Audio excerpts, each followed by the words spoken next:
प्रदूषण और traffic jam से बचने के लिए यमुना पर रोपवे लगाएगा डीडीए। एलजी ने दिए निर्देश। दिल्ली की सड़कों पर बढ़ते ट्रैफिक और वायु प्रदूषण को देखते हुए दिल्ली विकास प्राधिकरण डीडीए ने एक नई और क्रांतिकारी योजना पर काम शुरू कर दिया है। वह योजना यमुना नदी पर रोपवे और केबलवे के माध्यम से यात्रा को सुगम और पर्यावरण के अनुकूल बनाने का वादा करती है। दिल्ली के उपराज्यपाल वीके सक्सेना ने इस परियोजना को प्राथमिकता देते हुए डीडीए को निर्देश दिया है कि वे यमुना पार करने के लिए उपयुक्त साइटों का चयन और अध्ययन शीघ्र करें। कैसे काम करेगी रोपवे प्रणाली? प्रस्तावित रोपवे प्रणाली में यात्रियों को यमुना पार करने के लिए केवल कारों का उपयोग करने का अवसर मिलेगा। हर केवल कार में लगभग 50 यात्री एक साथ सफर कर सकेंगे। ये प्रणाली सुबह से रात तक नियमित अंतराल पर सेवा प्रदान करेगी।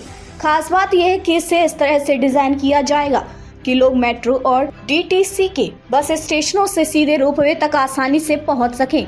इस परियोजना के तहत यह सुनिश्चित किया जाएगा कि रोपवे स्टेशनों के आसपास कोई अतिक्रमण न हो और इनका निर्माण पर्यावरण के अनुकूल ढंग से किया जाए। ये विशेष रूप से उन यात्रियों के लिए फायदेमंद होगा जो अपने आवास या कार्यस्थल के नजदीकी क्षेत्रों में वैकल्पिक मार्गों की तलाश में रहते हैं। प्रदूषण और ट्रैफिक जाम से मिलेगी राहत। रोपवे प्रणाली के लागू होने के बाद दिल्ली में प्रदूषण और ट्रैफिक जाम की समस्या में उल्लेखनीय कमी की उम्मीद की जा रही है। यह परियोजना निजी वाहनों, ऑटो और बसों पर निर्भरता को कम करेगी। चूँकि रोपवे एक गैर प्रदूषणकारी परिवहन प्रणाली है, इसलिए यह वायु गुणवत्ता को बेहतर बनाने में महत्वपूर्ण भूमिका निभाएगी। इसके साथ ही सड़क पर गाड़ियों की संख्या घटने से ट्रैफिक जाम की समस्या भी कम होगी।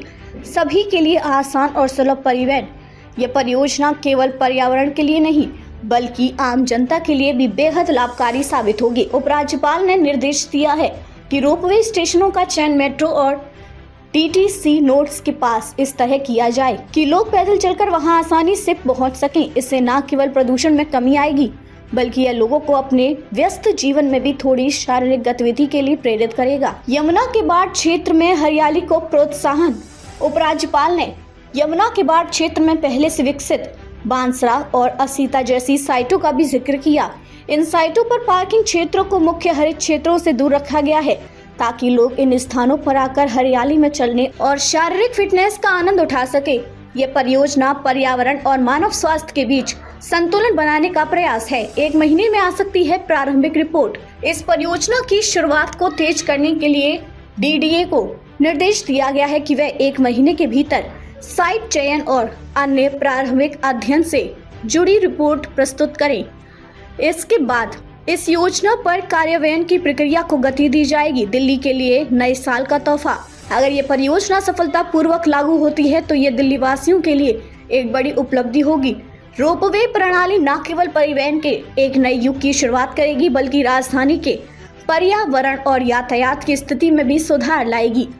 ये दिल्ली के लिए नए साल का एक शानदार तोहफा साबित हो सकता है। दिल्ली के लोग अब इस परियोजना के शीघ्र कार्यान्वयन की प्रतीक्षा कर रहे हैं जो उनकी दैनिक यात्रा को आसान, तेज और पर्यावरण अनुकूल बनाएगी।